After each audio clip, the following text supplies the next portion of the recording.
Olá, bom dia. Meu nome é Geraldo Duarte e eu sou responsável por este módulo de transmissão vertical das infecções no curso do quarto ano. Na aula sobre transmissão vertical dos vírus, nós verificamos que ela ficou muito longa, então nós resolvimos parti-la em duas partes. Nesta primeira parte, nós vamos falar sobre a transmissão vertical do HIV e dos vírus causadores das hepatites do tipo B e do tipo C. Aos moldes das aulas anteriores, nós colocamos aqui e estabelecemos alguns objetivos, que ao final desta atividade, desta aula, que os senhores sejam capazes de descrever o potencial de histotoxicidade fetal viral de acordo com o período gestacional em que ocorreu esta infecção, de entender e discutir a importância médica, social e financeira da transmissão vertical desses vírus que nós vamos conversar nesta aula, de descrever os mecanismos fisiopatológicos da transmissão vertical destes vírus, entender e discutir criticamente o prognóstico do feto eventualmente contaminado por um desses três vírus, sejam capazes de descrever as principais medidas profiláticas em relação à transmissão vertical dessas infecções que nós abordaremos esta manhã. E, por fim, de valorizar os aspectos humanísticos na abordagem da gestante cujo filho eventualmente esteja cometido por transmissão vertical, de algum dos três vírus que nós abordaremos aqui hoje. Da aula sobre os conceitos básicos da transmissão vertical, nós trouxemos este diapositivo, que é uma síntese do que seja o conceito da transmissão vertical. Vamos recordar? Então, a transmissão vertical é a infecção fetal ou neonatal de origem materna que ocorre durante a gravidez, e nós chamamos de infecção transplacentária, ou que ocorre ainda no período periparto ou no período pós-parto, na maioria absoluta dos casos, por meio da amamentação. É esse, portanto, o conceito de transmissão vertical sobre o qual nós vamos desenvolver a nossa atividade. Como disse anteriormente, nós vamos tratar nessa primeira parte da transmissão vertical do vírus da imunodeficiência humana, o HIV, e dos vírus da hepatite que causam a hepatite B e hepatite do tipo C. Vejamos então os detalhes referentes à transmissão vertical da imunodeficiência, do vírus da imunodeficiência humana. Eu trouxe aqui quatro frases, quatro statements, para que nós possamos, a partir deles, desenvolver a nossa atividade. O primeiro deles é que o HIV não causa malformações.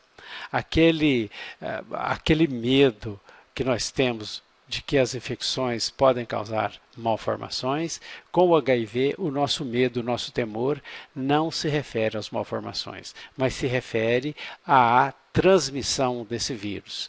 Em qualquer dos momentos que caracteriza a transmissão vertical, a transmissão desse vírus para essas crianças, embrião, feto ou recém-nascido, causa o problema de uma infecção que ainda não tem cura. Então, todos os nossos esforços são focados para evitar a transmissão, para evitar a infecção deste vírus da mãe para o seu filho. O segundo deles, nós queríamos comentar com os senhores que no início da epidemia a transmissão vertical do HIV era de 34% e hoje gira em torno de 1%. Por que isso ocorreu? Nós imaginamos que um dos fatores que mais contribuíram foi o conhecimento e o controle dos fatores que facilitam a transmissão vertical desse vírus. E seriam esses, então, os critérios responsáveis por esta redução. Existe uma redução objetiva da transmissão vertical do HIV em resposta aos investimentos na área. Como é que esta afirmativa ela se liga à afirmativa anterior? A ciência veio evoluindo e possibilitou estabelecer e conhecer quais são os fatores que levam a este aumento da transmissão vertical. E isso pode ser estabelecido, estratificado em critérios de que nós poderíamos abordá-los de uma forma objetiva, mais racional e disciplinada. Para isso, para poder fazer esse controle, nós precisamos de estratégias, e estratégias que para serem estabelecidas e implementadas, elas demandam investimentos na área. Então, esses dois fatores, não adianta apenas conhecer o que aumenta a transmissão vertical do HIV, mas é preciso que sejam implementadas medidas que possam controlar essa transmissão vertical. Então, o que nós observamos até hoje é que se evoluiu bastante, se progrediu bastante no conhecimento e na implementação desse conhecimento, cujo resultado foi a redução da transmissão vertical de 34% para cifras em torno de 1%. Aqui eu coloco para vocês e mostro para vocês como é que foi a evolução desta infecção na nossa população de gestantes aqui no Hospital das Clínicas. Nós aprendemos com o tempo. Essa é uma infecção, o HIV é uma infecção relativamente nova e que nós aprendemos bastante, e para isso nós precisamos ter um número expressivo de casos para que nós pudéssemos aprender. Apenas nós não. Foi necessário o desenvolvimento de projetos e de pesquisas envolvendo populações do mundo inteiro, que juntaram esforços, juntaram resultados para que pudessem termos como um resultado final estratégias que objetivamente pudessem reduzir a transmissão vertical. Então, voltando aqui à frequência desta infecção na população de gestantes do Hospital das Clínicas, tivemos que em 1987, os casos que nós tivemos corresponderam a 1,9 para cada 1.000 nascimentos. E com o passar dos anos, esta frequência foi aumentando, podem ver aqui, e nós fechamos 2012 com 37,4 mulheres portadoras do HIV a cada 1.000 nascimentos. Então, aproximadamente 4% das mulheres que dão à luz no nosso hospital são portadoras do HIV. E foi com esta população que nós aprendemos a manusear e a cuidar dessas mulheres e de suas crianças, reduzindo a transmissão vertical para essas crianças. Quais são os momentos em que essa transmissão vertical ocorre? Durante o período gestacional, ou o que nós chamamos de infecção transplacentária, esta infecção ela ocorre em torno de 29% a 31% dos casos. No segundo momento, que é o momento chamado de periparto, esta transmissão vertical ocorre em 64% a 72% dos casos. E no terceiro momento, através da amamentação, nós temos uma frequência de 11% a 14%. Então, são esses os momentos em que nós devemos focar os nossos esforços, né? E as estratégias, implementando as estratégias de redução específicas para cada momento. Para isso, nós precisamos de saber quais são os fatores que aumentam a transmissão vertical do HIV. E nós aprendemos que esses fatores se dividem e são em grandes grupos de causas maternas, anexiais, fetais e pós-natais. Vejamos detalhes de cada um deles. O primeiro deles, os fatores maternos que aumentam a transmissão vertical do HIV. O primeiro deles é a carga viral materna elevada. A carga viral elevada, ela é um dos marcadores mais sensíveis e específicos de risco para a transmissão vertical. Então, a carga viral materna elevada, sem dúvidas, é um dos principais, ele não é único, mas é um dos principais fatores de transmissão vertical. A infecção aguda pelo HIV, onde nós observamos a carga viral elevada e sem a contraposição de nenhuma molécula de anticorpos. Então, a infecção aguda pelo HIV, por esses dois motivos, ela é extremamente danosa, um risco extremamente elevado para a transmissão vertical.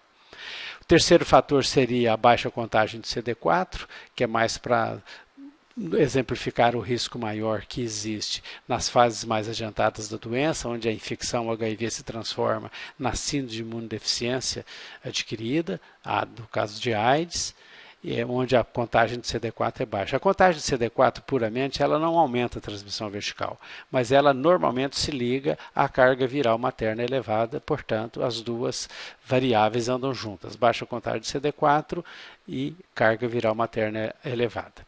Então, quando estão juntas, o risco de transmissão vertical é elevado. Uma outra variável é o uso de droga ilícita endovenosa, principalmente no caso da cocaína endovenosa, aumentando em 3 vezes o risco de transmissão vertical. Um outro fator é a parceria sexual múltipla. Nós sabemos que 3 parceiros diferentes, com ejaculados em fundo de saco, mantendo relações sexuais no 3º trimestre da gestação, aumenta em 2,5 vezes o risco de transmissão vertical. Outro fator que nós devemos cuidar durante o pré-natal é o fumo. A paciente deve fazer o possível para abolir o ato de fumar, porque o fumo ele causa lesão placentária e, causando lesão placentária, franqueia a passagem do vírus da circulação materna para a circulação fetal. Então, nós devemos evitar fazer com que a nossa grávida, a nossa gestante, que tem o hábito de fumar, que ela cesse o tabagismo. O outro fator é a deficiência de vitamina A, bastante objetiva nas populações carentes, cujas dietas são carentes de vitamina A. E nessas populações, a suplementação de vitamina A faz com que haja redução da transmissão vertical desse vírus. E o último desses fatores maternos que aumenta a transmissão vertical são as infecções, não apenas as infecções genitais, mas as infecções de uma maneira geral. Aqui no caso as infecções genitais, porque elas são mais frequentes. Mas de uma maneira geral, na expressão fisiopatológica das infecções e a expressão fisiopatológica do HIV, elas têm na confluência desses dois conjuntos, na intersecção desses dois conjuntos, nós temos o aumento da transmissão vertical. Todas as infecções, de uma maneira geral, aumentam a secreção de interleucina 2 e a interleucina 2 aumenta a replicação do HIV, aumentando a replicação do HIV, aumenta a carga viral do HIV, logicamente aumentando o risco de transmissão vertical. Então, por isso que de uma maneira quase neurótica, nós visamos, durante o pré-natal, o controle de todas as infecções, né? Aqui só como exemplo para que vocês vejam qual é o potencial de risco das outras infecções, aumentando a transmissão vertical do HIV. Aqui nós cultivamos in vitro o HIV nas células chamadas U1, são células específicas, né, que replicam o HIV ao longo do tempo, sem nenhum estímulo, elas não têm uma velocidade de replicação normal. Colocamos no meio de cultura, nesse meio de cultura, Chlamydia trachomatis cepas L2, que causa o linfogranuloma venéreo. Nós temos aqui, ao longo do tempo, que não houve aumento da replicação do HIV. Mas quando nós colocamos a Chlamydia trachomatis do tipo D, que é chamada causadora da clamidíase genital, ao longo do tempo, quando chegou com 96 horas de cultivo, nós tivemos 13 vezes mais replicação do HIV, mostrando que na presença de Chlamydia trachomatis do tipo D, nós temos aumento da replicação do HIV. Aumento, transpondo isso para a vida, né, para a atividade vital, nós verificamos a possibilidade da transmissão vertical aumentada em mulheres portadoras da Chlamydia trachomatis do tipo D. E os estudos epidemiológicos mostram isso. Paciente com clamidíase genital apresentam maiores taxas de transmissão vertical. E isso, eu trouxe o exemplo da Chlamydia trachomatis, mas é o que ocorre com praticamente todas as infecções que aumentam a secreção de interleucina do tipo 2. Dos fatores obstétricos que aumentam a transmissão vertical, nós precisamos chamar a atenção e apontar a ruptura prolongada das membranas, a exposição ao sangue materno, por exemplo, o cuidado que nós temos ao fazermos a episiotomia, o cuidado que nós temos mesmo fazendo cesárea nessas mulheres para que o sangue materno não chegue até as vias aéreas do feto e recém-nascido. Né? E o tipo de parto. O tipo de parto ele tem uma influência objetiva nos casos de carga viral maior do que 1000. Carga viral maior do que 1000, nós não temos a influência do tipo de parto, mas cargas virais acima de 1000, nós temos observado que a cesárea ela reduz a transmissão vertical. Então, o tipo de parto, na dependência da carga viral, ele também tem a sua influência. Dos fatores fetais que aumentam a transmissão vertical, já foi observado que a função reduzida dos linfócitos T citotóxicos, fetos e recém-nascidos com função reduzida então desses linfócitos apresentam um risco maior de transmissão vertical. A integridade da pele, e por isso que nós não indicamos fórceps, nenhum tipo de parto assistido, abominamos a amniocentese, cordocentese, então com risco então de lesão de pele. A prematuridade que no passado nós imaginávamos que fosse um efeito da transmissão vertical do HIV, hoje nós sabemos que a prematuridade pode ser causa.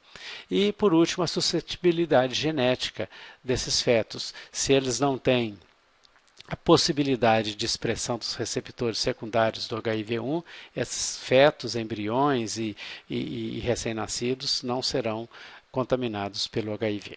Né? Então, são esses, portanto, os fatores fetais que podem aumentar ou reduzir a transmissão vertical do HIV.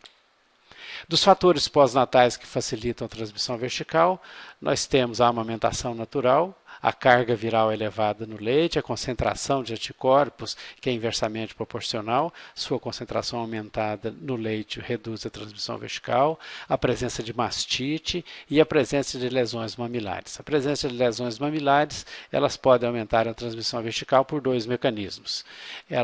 A criança ela vai ingerir o vírus no leite e, através das fissuras e das lesões mamilares sangrantes, ela já pode também ter esse leite contaminado pelo sangue dessas lesões mamilares. Então, de uma maneira geral, a amamentação natural está contraindicada para estas crianças. E esta é a realidade do Brasil. Vocês podem ler que a realidade da África é outra e lá se libera a amamentação, mas as questões são outras. As questões são financeiras, culturais.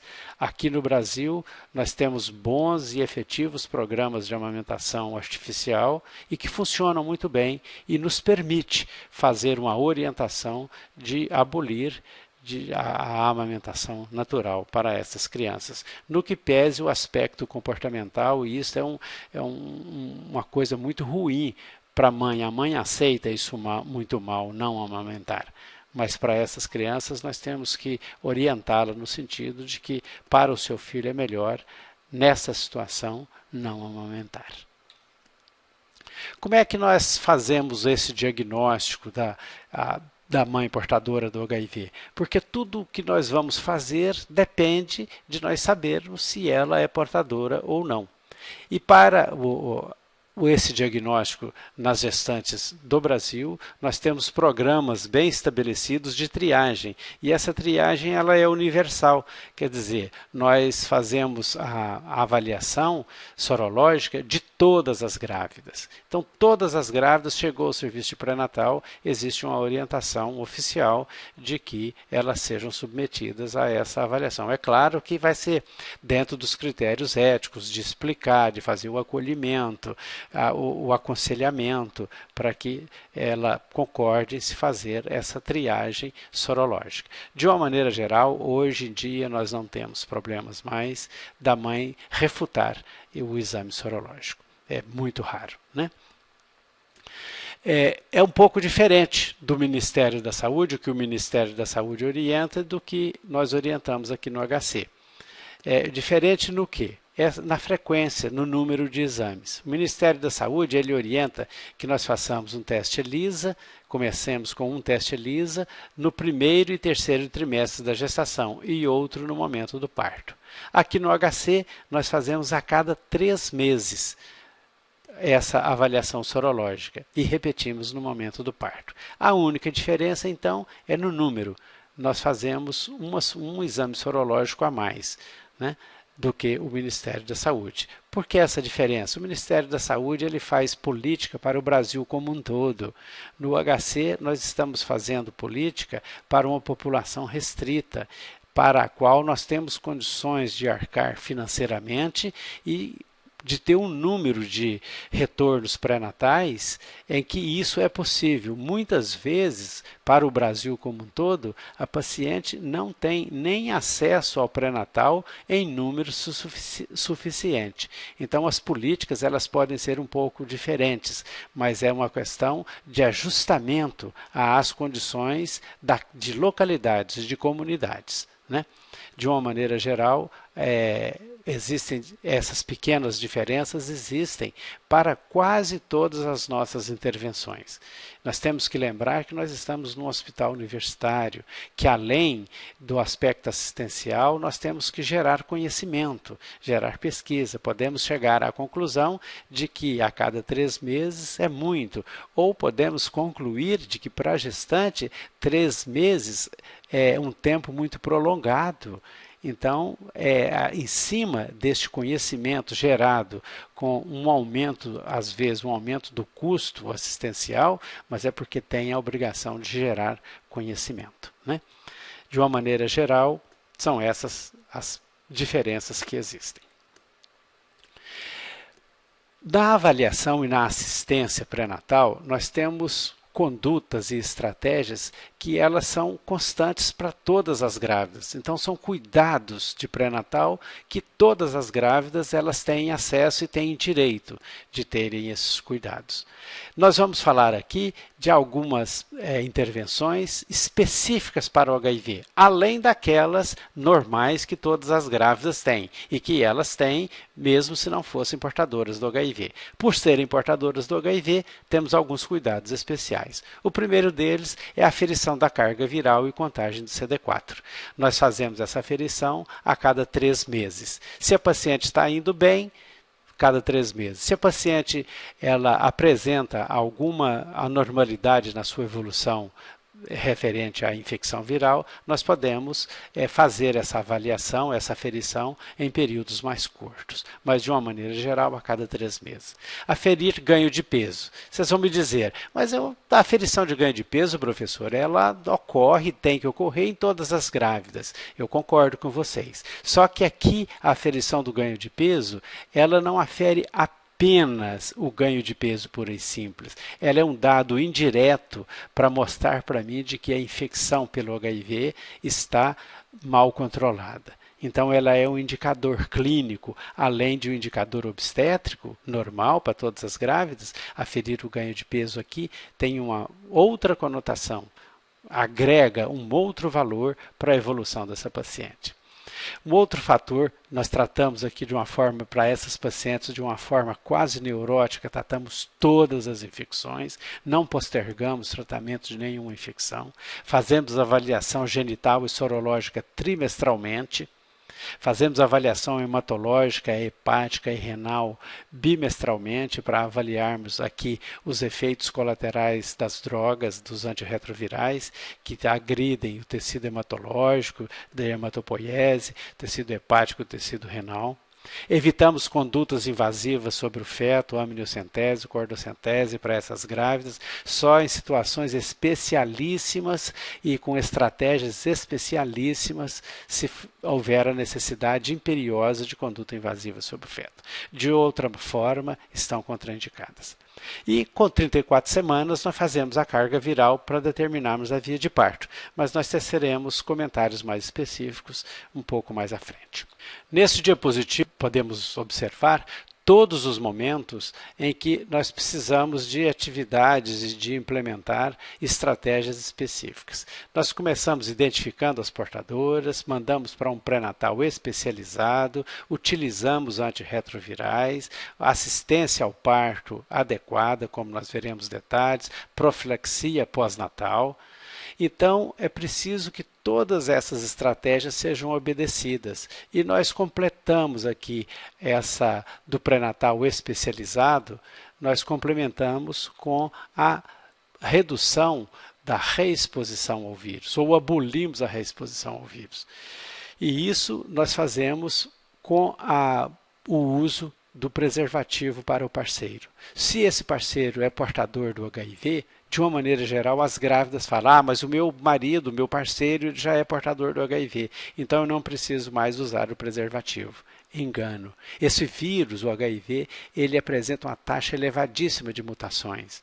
Então, a cada relação sexual que essa mulher tem com ejaculado em fundo de saco, ela pode estar sofrendo uma nova infecção com o vírus mutado. Então, é preciso que a gente oriente de uma forma bem objetiva, bem específica, de que, em relação ao risco que ela apresenta de ter uma reinfecção por um vírus mutado.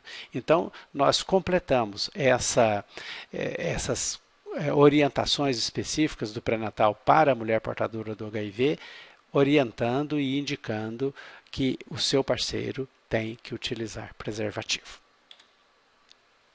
O uso de antirretrovirais. Nós dividimos em 3 momentos. O primeiro no momento antenatal, durante o pré-natal, no período periparto e no período pós-parto. No período antenatal, a paciente virgem de tratamento e que não tem indicação de tratamento, ela ainda não tem AIDS, nós utilizamos o antirretroviral apenas com o intuito de reduzir a transmissão vertical. Então, nós utilizamos como profilaxia da transmissão vertical.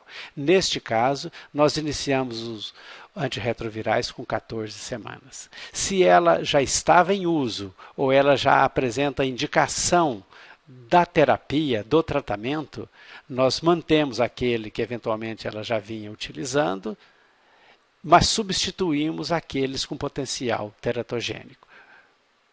Então, se ela já vem utilizando, nós orientamos e no sentido de que ela mantenha a utilização do antirretroviral. Mas ela tem todo o direito de dizer que não quer utilizar o antirretroviral pelo menos até a 14ª semana de gestação. No período periparto, nós administramos zidovudina endovenosa e no período pós-parto, nós utilizamos a zidovudina via oral e, em alguns casos selecionados, nós utilizamos a nevirapina. Então, são esses, portanto, os momentos em que nós temos estratégias definidas e diferentes para a utilização do uso de antirretrovirais, visando a redução da transmissão vertical. No período antenatal, resumindo, nós não utilizamos uma droga única. Nós utilizamos os inibidores nucleosídicos da transcriptase reversa, nós associamos 2, os mais utilizados são a zidovudina e a lamivudina, associados a 2 inibidores de protease. Os mais utilizados são o lopinavir e o ritonavir. Então, são essas 4 drogas em 2 medicamentos. Nós temos essa associação numa apresentação comercial cujo nome é Biovir. Nós podemos falar o nome comercial porque só tem ele no mercado, que é o Biovir. E o lopinavir associado ao ritonavir é a apresentação comercial denominada Caletra, que também só tem uma no mercado e eu posso falar o nome comercial. Então, nós associamos 2 inibidores da transcriptase reversa com 2 inibidores de protease. Nós podemos utilizar outras associações, mas isso não é para o 4º ano, não é para vocês. Mais para frente vocês aprenderão essas outras associações, quinto e sexto ano, vocês aprenderão essas outras associações. Neste momento do curso, neste momento, né, da carreira de estudantes de medicina, saber que associa o inibidor da transcriptase reversa, 2 inibidores da transcriptase reversa com 2 inibidores de inibidor de protease, é suficiente. E que pode ser também, em vez de ser inibidor de protease, um inibidor não nucleosídeo da transcriptase reversa, como no caso da nevirapina e do efavirenz. Mas, neste momento, saber que a associação então, de inibidor da transcriptase reversa com inibidor da protease ou da transcriptase reversa não nucleosídeo, isso é suficiente. Então, ela vai utilizar essa medicação, essas duas medicações, o Biovir e o Caletra, até o final da gravidez. Com 34 semanas, como nós já dissemos, ela faz a dosagem da carga viral, ela faz a ferição da carga viral, para saber se está acima ou abaixo de 1000, porque na dependência dessa carga viral é que nós vamos saber a via de parto. Quais são então esses parâmetros, esses critérios para nós indicarmos cesárea, que nós chamamos de eletiva em gestantes portadoras do HIV? Se ela tem uma carga viral maior do que 1000 cópias, lá com 34 semanas nós já dissemos para ela, olha, a senhora vai ser submetida a cesárea, que ela vai ocorrer com 38 semanas. Abaixo de 38 semanas nós teremos a gestação pré-termo, que aí só a gestação pré-termo já aumenta o risco de transmissão vertical. Maior do que 38 semanas, ela começa a apresentar um risco maior de entrar em trabalho de parto, e então já não seria uma cesárea eletiva, né? A bolsa tem que estar íntegra e fora de trabalho de parto. Mas se nós indicamos a cesárea e a paciente vem fazer o parto na data X, mas na noite que antecede a data X, ela começou a apresentar contrações, entra em trabalho de parto. Nossa orientação é de que venha rapidamente, venha correndo para o centro obstétrico, e porque se ela chegar com uma dilatação abaixo de 3 a 4 centímetros, ela ainda se beneficia da cesárea. Não será chamada mais de cesárea eletiva, mas ainda se beneficia da cesárea. A cesárea estará indicada para todas que tomaram apenas AZT durante a gravidez e aquelas cuja carga viral seja desconhecida. Paciente sem pré-natal, chega aqui e nós não sabemos nada do pré-natal dessa paciente, carga viral, logicamente, sem a carga viral. Então, carga viral desconhecida é indicação absoluta de cesárea. Tá? A zidovudina no momento do parto. Nós utilizamos zidovudina endovenosa neste período. A paciente chega, canulamos a veia, fazemos a zidovudina em dose de ataque e depois nós fazemos a zidovudina em dose de manutenção. Só para mostrar para vocês, eu não tenho a pretensão de que os senhores guardem isso de maneira alguma.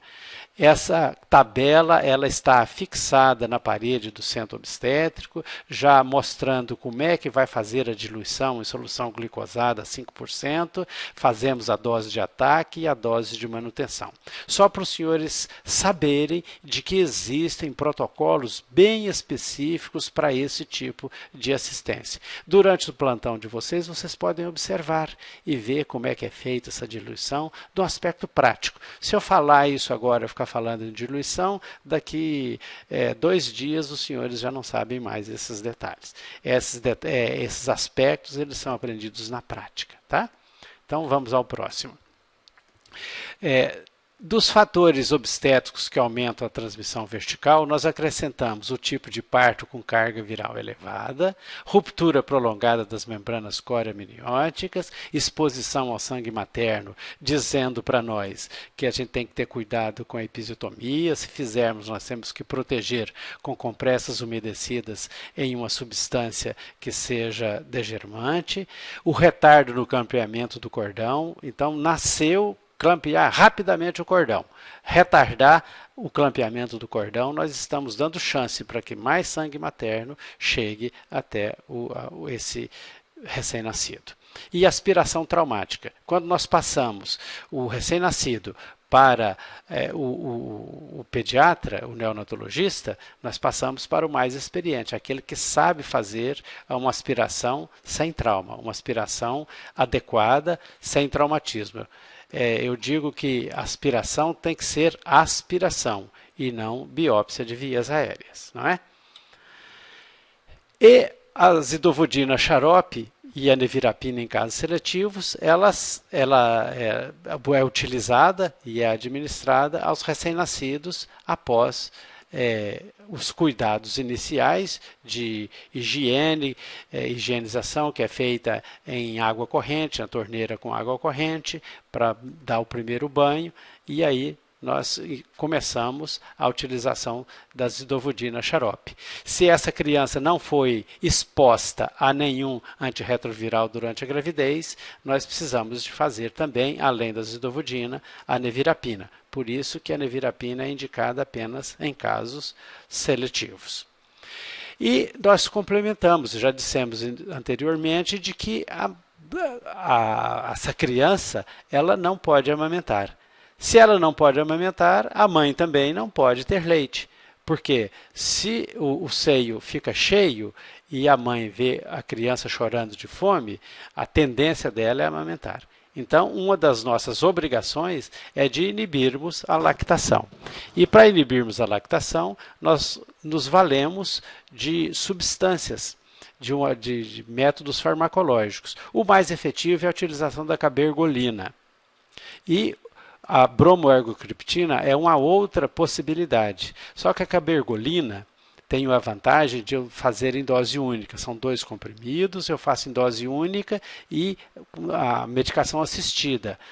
A enfermeira dá a medicação e assiste a paciente, a ingestão que a paciente faz.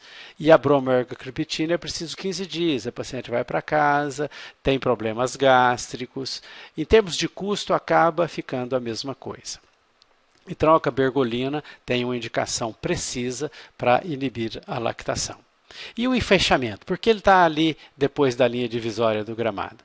O enfaixamento não funciona, objetivamente não funciona em comunidades muito quentes, de calor. Ribeirão Preto é uma delas, né? A paciente não suporta o calor e o enfaixamento. É muito difícil. Isso pode funcionar em locais de temperatura amena, nos países de temperatura fria, mas nos países de temperatura quente, comunidades com clima de temperaturas elevadas, isso aí realmente não funciona. Tá? Então, orientando estas medidas que falam da inibição da lactação, nós encerramos este capítulo da transmissão vertical do HIV.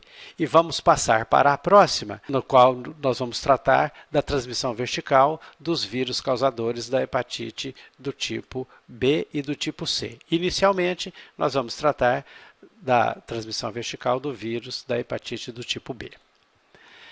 Também temos 4 assertivas que vão dar base para o desenvolvimento da nossa aula em relação ao vírus da hepatite do tipo B. A primeira delas é que ela também não causa malformação.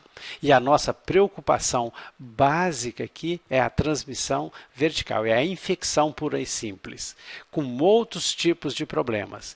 E a segunda assertiva, esse vírus ele é a principal causa de hepatocarcinoma em crianças e adultos. E quanto mais cedo ocorrer a transmissão vertical do vírus da hepatite B, maior é o risco de que essa criança desenvolva hepatocarcinoma. Quanto maior o tempo de exposição do vírus da hepatite do tipo B ao tecido hepático, maior é o risco de incorporação desse vírus ao genoma, do genoma desse vírus ao genoma do hepatócito. E neste caso nós teremos um risco muito elevado de hepatocarcinoma. Também queremos relembrar com os senhores de que o prognóstico da gravidez e a evolução da doença, elas dependem do acometimento sistêmico. Se nós pegamos o paciente com hepatite do tipo B, já numa fase tardia da doença, de um acometimento sistêmico muito severo, o prognóstico da gravidez também será alterado. Nós podemos observar prematuridade, restrição de crescimento intraútero, o que não é observado quando a paciente é assintomática. Então, a nossa grande preocupação, na grande maioria das pacientes, das gestantes portadoras do HIV, que são portadoras ainda assintomáticas da infecção, nossa preocupação é a transmissão vertical, porque em decorrência do risco elevado de hepatocarcinoma. Aqui, relembrando que o vírus da hepatite do tipo B, ele, em relação aos vírus hepatotróficos, ele é o único DNA vírus. A transmissão horizontal, ela se faz de uma forma parenteral, através de agulhas, seringas contaminadas, e sexual, ele tem transmissão sexual, tem transmissão vertical e cronifica em 3 a 10% dos casos. Então, são esses detalhes em relação à hepatite do tipo B que nós devemos considerar na condução e na adoção de estratégias para o controle da hepatite, da transmissão vertical do vírus da hepatite do tipo B. Como é que nós vamos fazer para identificarmos a gestante portadora do vírus da hepatite B? Como eu disse, a maioria das gestantes são assintomáticas, então está indicada a triagem universal dessas gestantes. E nós fazemos isso fazendo através do método ELISA, a dosagem do antígeno S, que é o antígeno de superfície do vírus da hepatite do tipo B. Se ele vem positivo, eu peço os outros marcadores da infecção, o antígeno E, o anti-HBC, o anti-HBe e o anti-HBsAg.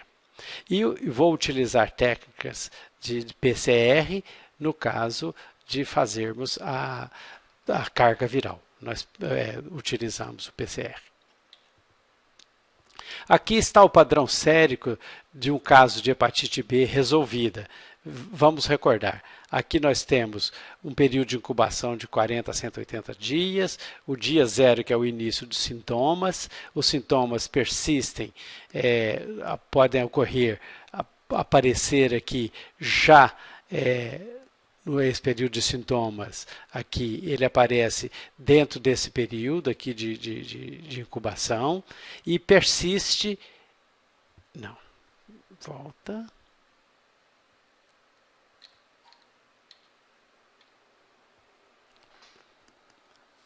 Parando.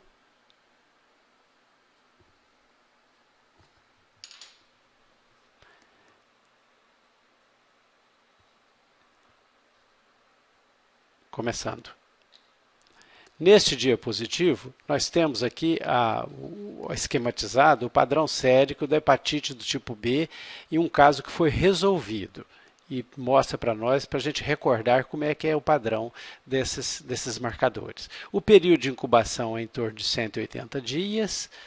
O início dos sintomas ocorre com um período em que o HBsAg já pode estar positivo, já pode ser positivo, né? E esse HBsAg, no caso que resolve, ele pode estar presente por até 3 semanas. E tem um período, até aparecer o anticorpo contra ele, tem um período aqui que pode variar até 6 meses, né? De que nós não temos muitas explicações por que eles aparecem antes que eu possa fazer a dosagem desses anticorpos. As técnicas que nós temos não têm sensibilidade para fazer a dosagem desses anticorpos. Aqui no meio da curva nós temos o aparecimento do antígeno E, que é o antígeno de replicação, e o aparecimento do anticorpo contra o antígeno C. Nós, do ponto de vista prático, não fazemos a dosagem do antígeno C. Nós já dosamos diretamente o anticorpo contra esta partícula.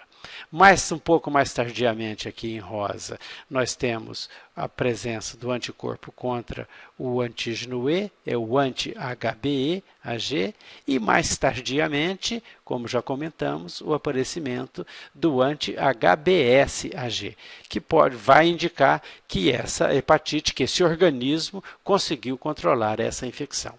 Neste caso aqui, a paciente tem o anticorpo, o anti-HBsAg, mas mas o HBsAg e o HBeAg são negativos. Então, nós vamos pegar a paciente que ela só tem a presença dos antígenos, hepatite B resolvida.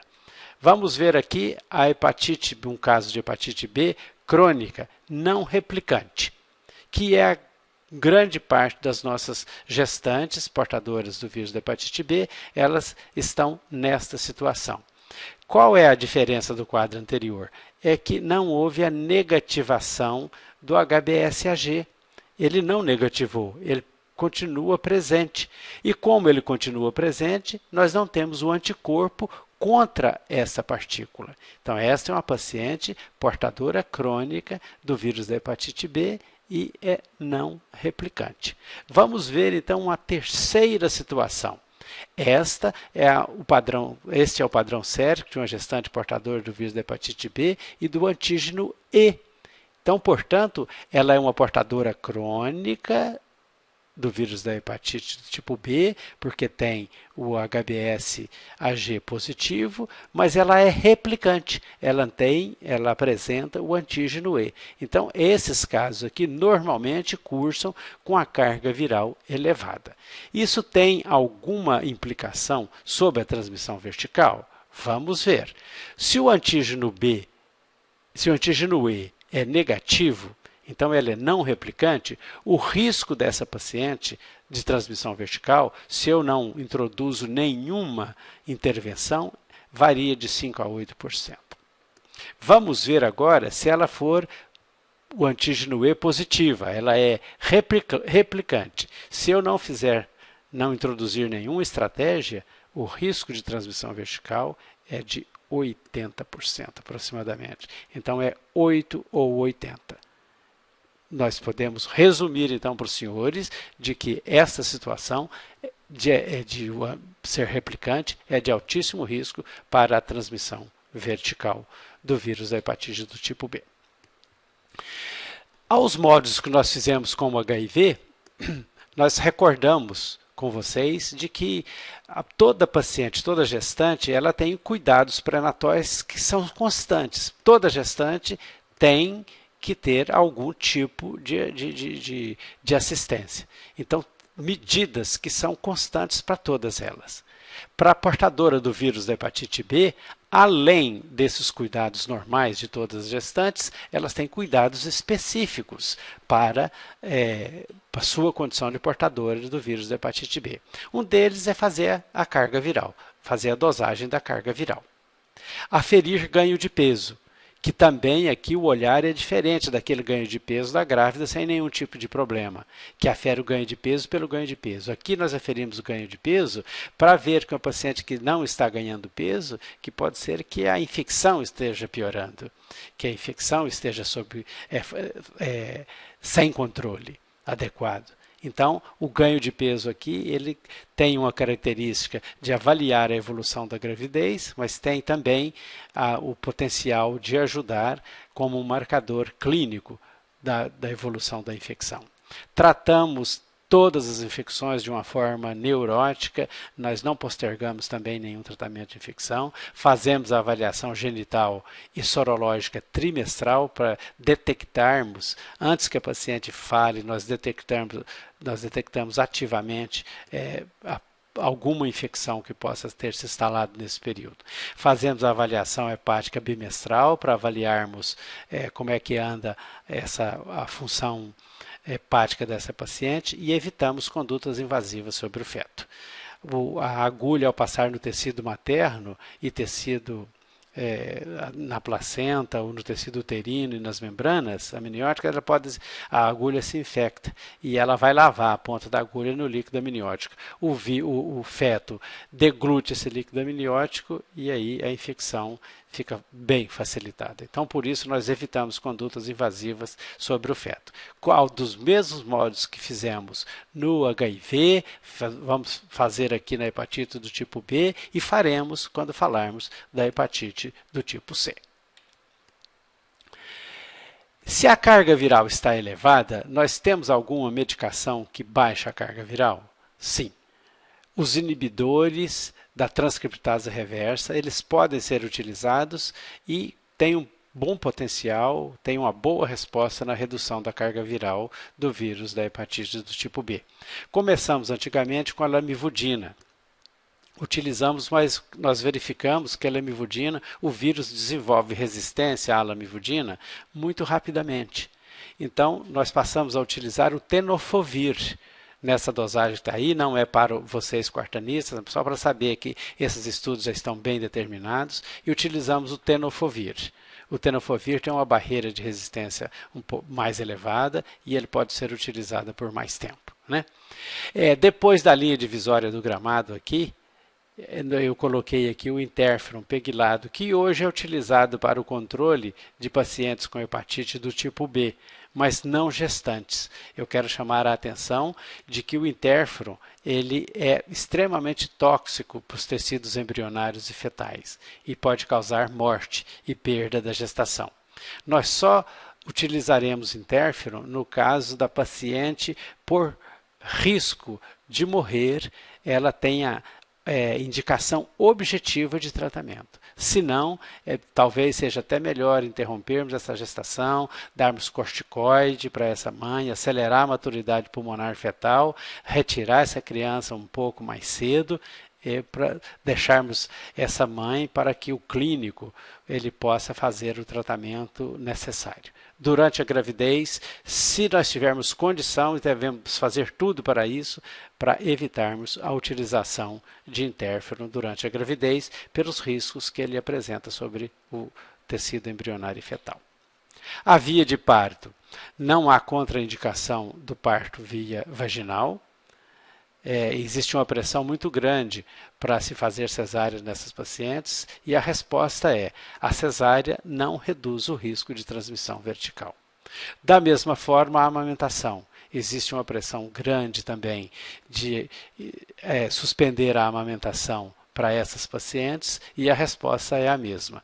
Deixar de amamentar o seu filho não reduz o risco de transmissão vertical. E o que nós fazemos? Quais são a melhor intervenção que nós temos para reduzir o risco de transmissão vertical? Aliada a tudo que nós fizemos no pré-natal, é a conduta pós-natal com esse neonato, com esse recém-nascido, que possibilita as melhores taxas de sucesso. E é o que nós chamamos de imunoprofilaxia neonatal da hepatite do tipo B. Nós fazemos a vacina em um grupo muscular e a imunoglobulina em um grupo muscular diferente para esse recém-nascido. Então, nós fazemos a imunoprofilaxia ativa associada à imunoprofilaxia passiva. Temos que fazer em grupos musculares diferentes para evitar a inativação da vacina pela imunoglobulina. A vacina, o item A, é o braço de menor custo para a instituição. E se houver a opção da instituição para fazermos só o braço de menor custo, só a vacina, a eficácia no máximo já vai chegar a 83%. Mas se nós fizermos a vacina mais a imunoglobulina, a eficácia pode chegar a 98%.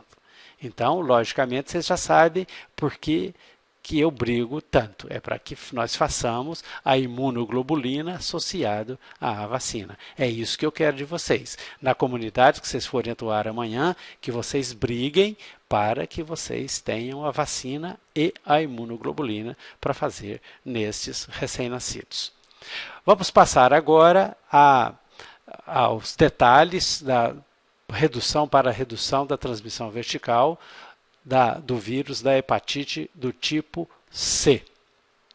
Em relação à hepatite C e à gravidez, gostaria de ver com vocês 4 assertivas. A primeira delas é que o vírus da hepatite do tipo C não causa malformação. Então, o nosso objetivo aqui é evitar a transmissão vertical. E evitando a transmissão vertical, não com olhos para a malformação, mas com olhos para a infecção. E a transmissão vertical aqui nós teremos a hepatite neonatal, nós teremos a criança que já cresce com hepatite do tipo C e isso é uma candidata, transforma essa criança numa candidata precoce à necessidade de transplante. Então, o vírus da hepatite do tipo C não causa malformação. E se a paciente for assintomática, como é a maioria delas, também não causa restrição de crescimento nem prematuridade. A prematuridade, a restrição de crescimento, ela está ligada ao comprometimento sistêmico decorrente da infecção, mas não o vírus levando a esse tipo de complicações. Quero chamar a atenção para a não existência de imunização ativa ou passiva para controlar a transmissão horizontal ou vertical do vírus da hepatite do tipo C. Então, diferente da infecção pelo HIV, onde nós temos a possibilidade de introduzirmos o antirretroviral, para a hepatite do tipo B, onde nós temos a condição de utilizar a imunização ativa e passiva, vacina e imunoglobulina, e o inibidor da transcriptase reversa, na hepatite do tipo C, nós não temos essas possibilidades de profiláticas. Então, o nosso cuidado com esta infecção, com a transmissão vertical dessa infecção, ele deve ser redobrado. Quero lembrar com os senhores que o período de replicação viral apresenta maior taxa de transmissão vertical do HIV, do HCV, do vírus da hepatite C. A transmissão vertical observada normalmente sem nenhuma intervenção é de 3 a 6%. E no caso da infecção aguda, passa para 27%, indicando de que a infecção aguda durante a gravidez ela é extremamente danosa e com uma taxa de transmissão vertical do vírus da hepatite C que sofre um incremento absurdo. Então, é preciso que a gente conheça o parceiro dessa paciente, o perfil sorológico do parceiro dessa paciente, para podermos indicar e evitarmos a transmissão sexual. É preciso que a gente oriente essa paciente, a nossa gestante, sobre os hábitos dela de utilização de droga ou qualquer exposição de risco da hepatite do tipo C. Porque se ela se infectar, tiver uma infecção aguda pelo HCV, que é o vírus da hepatite C, nós teremos risco objetivo de 27% de risco de transmissão vertical desse vírus. O último detalhe que eu gostaria de chamar a atenção são as medicações de controle do vírus da hepatite C, elas são extremamente tóxicas para o feto. Para o vírus da hepatite do tipo B, a redução da carga viral, ela pode ser observada e obtida com o uso do inibidor da transcriptase reversa. Aqui, para redução da carga viral do vírus da hepatite do tipo C, nós só conseguimos com interferon e com a ribavirina, os outros antivirais, todos eles contraindicados durante a gravidez. Então, para a hepatite do tipo C, o melhor é não ter, é que a grávida não tenha. Né? E existem algumas variáveis que pioram a transmissão vertical. Vamos ver o que ocorre com a infecção pelo HIV. Se a paciente tem, além da infecção pelo vírus da hepatite C, ela tem o HIV. Se ela tem a co-infecção com HIV, a taxa de transmissão vertical é de 19,4. Se ela não tem a infecção pelo HIV, a transmissão vertical é de 3,5 em média. Isso numa avaliação feita com 8 estudos, uma meta-análise realizada com 8 estudos. Então, ser portadora do HIV com hepatite do tipo C, a transmissão do vírus da hepatite do tipo C aumenta em aproximadamente 5 a 6 vezes.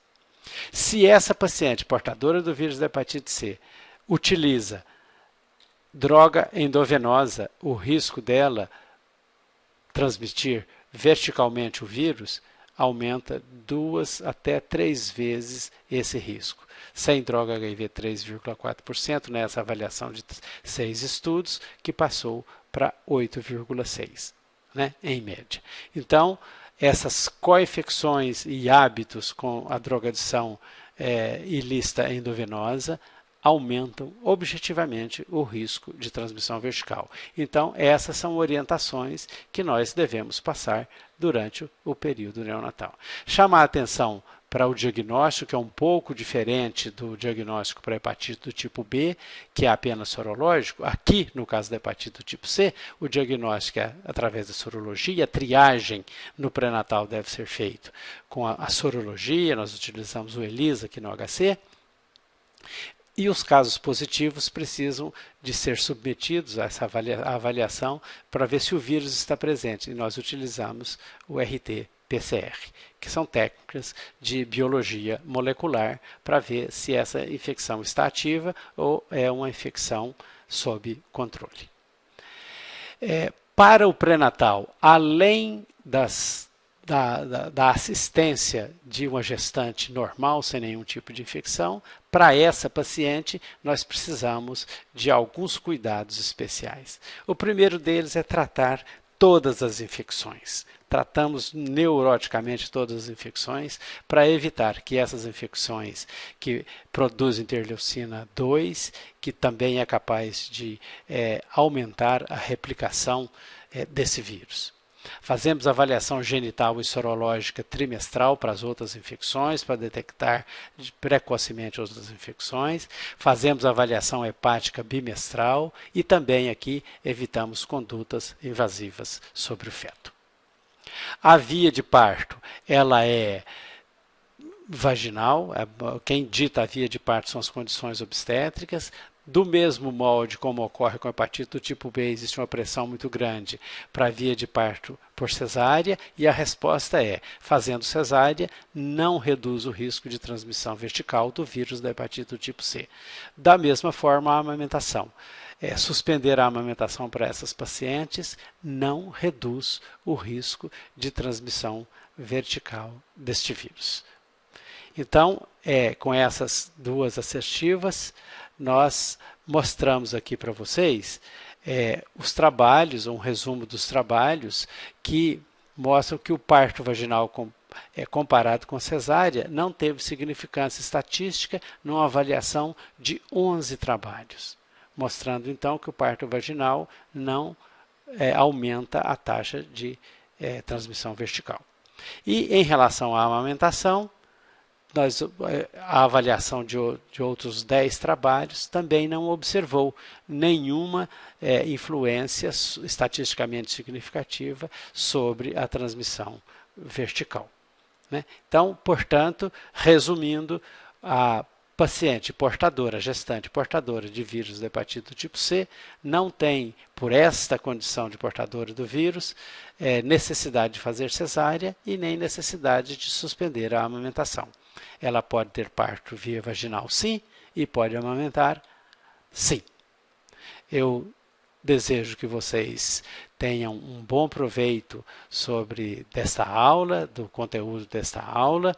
As dúvidas que provavelmente surgirão, nós as resolveremos nas aulas de Tira Dúvidas, nas nossas aulas práticas, nos nossos plantões, e deixo aqui o meu e-mail para que, se vocês quiserem também me procurarem na minha sala ou através do e-mail, não tiverem oportunidade de não me encontrarem, através do e-mail eu posso ajudá-los também resolvendo eventuais dúvidas sobre este assunto. Um bom dia para vocês.